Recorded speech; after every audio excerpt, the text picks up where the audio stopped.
মালদা জেলা পরিষদ ঠিকাদার সিন্ডিকেট রাজ ও টেন্ডার দুর্নীতি নিয়ে মুখ্যমন্ত্রীর কাছে লিখিত অভিযোগ। তৃণমূল পরিচালিত মালদা জেলা পরিষদে বছরের পর বছর ধরে চলছে সিন্ডিকেট রাজ, চলছে টেন্ডার দুর্নীতি।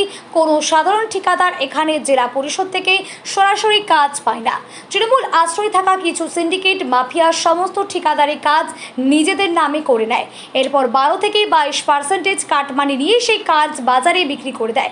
বছরের পর বছর ধরে কোটি কোটি টাকা দুর্নীতি চলছে। এর সাথে জড়িত বর্তমান তৃণমূলের নেতা পরিষদের সদস্য থেকে শুরু করে সভাধিপতি, কর্মাধ্যক্ষ ও কিছু আধিকারিক। এই অভিযোগ তুলে মুখ্যমন্ত্রী শুভেন্দু অধিকারী দ্বারস্থ হয়েছেন মালদা জেলা পরিষদের 4 বিজেপি সদস্য। আর এই ঘটনা জুড়ে শুরু হয়েছে ব্যাপক চাঞ্চল্য। তৃণমূলের পরিচালিত মালদা জেলা পরিষদ বছরের পর বছর ধরে চলেছে টেন্ডার দুর্নীতি।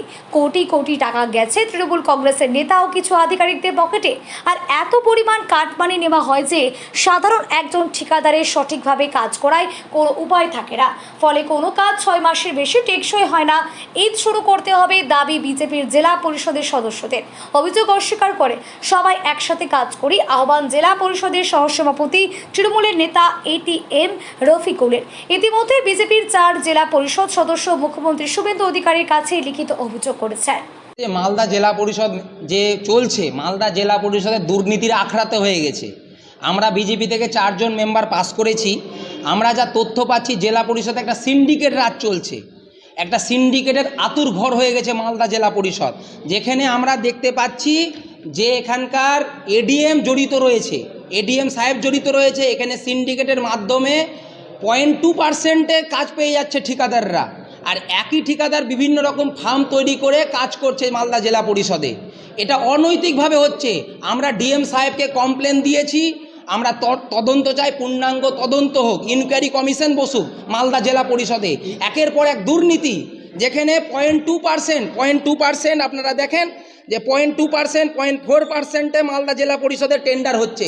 এগুলো কিভাবে হচ্ছে? একই ব্যক্তি 3-4টা ফার্মের পরিপ্রেক্ষিতে টেন্ডার পাচ্ছে। এই কাজ, এই যে 0.2%, 4%-এ যে সরকারিভাবে এরা নিচ্ছে কাজগুলো, আর বাজারে বিক্রি হচ্ছে 12%, 14%, 18%, 22%-এ বিক্রি হচ্ছে। যার ফলে এলাকাতে যে সমস্ত রাস্তাঘাটগুলো হচ্ছে সেগুলো 1 বছরেই ড্যামেজ হয়ে যাচ্ছে, খারাপ হয়ে যাচ্ছে অবস্থা। পকেটে ঢুকছে। এটা তো তৃণমূলের আতুর ঘর হয়ে গেছে মালদা জেলা পরিষদ। কোটি কোটি টাকা নয়ছয় হচ্ছে মালদা জেলা পরিষদে।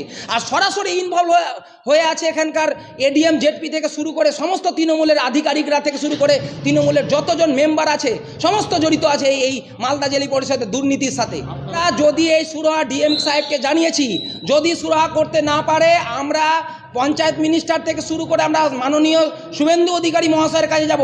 শুভেন্দু অধিকারী মহাশয় আমাদের যে CM, এই মালদা জেলা পরিষদের দুর্নীতি নিয়েও উনি বহিঃপ্রকাশ ঘটিয়েছে। দীপক সরকার জড়িত রয়েছে, ওনাও এই তদন্তর পরিপ্রেক্ষিতে ওনাকে আনা হোক, এটাও আমরা চাই। আরও অনেক ব্যক্তি আমরা সিন্ডিকেট চালাচ্ছে মালদাতে 5 থেকে 6 জন ব্যক্তি। এই সিন্ডিকেট রাজটা খতম হোক। এখানে সাধারণ ঠিকাদাররা কাজ পায় না। এখানে ঠিকাদারের কাজ পাচ্ছে কিছু সংখ্যক মানুষজন, যারা 12%, 14%, 18%-এ কাজগুলো বিক্রি করছে। এগুলো অন্যায় চলবে না। বিজেপি সরকারকে কালিমালিপ্ত করছে এই সমস্ত কিছু ঠিকাদার শ্রেণীর মানুষরা।